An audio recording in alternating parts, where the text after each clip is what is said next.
नाज़िर नाले वारे शायर डॉक्टर आकाश अंसारी कत्ल केस की ॿुधणी दौरान संदसि दोस्त जो बयान रिकॉर्ड कियो वियो आहे। इन हवाले सां तफ़सील असांखे ॿुधाईंदो अब्दुल रसूल चांडियो। जी अब्दुल रसूल, छा तफ़सील आहिनि?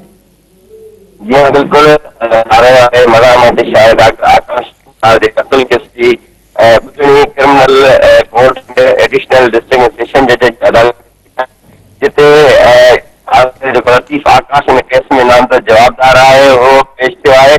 उनखां अलावा इन केस में हिकु गवाह आहे डॉक्टर आकाश अंसारी जो दोस्त आहे फरहान मेमण।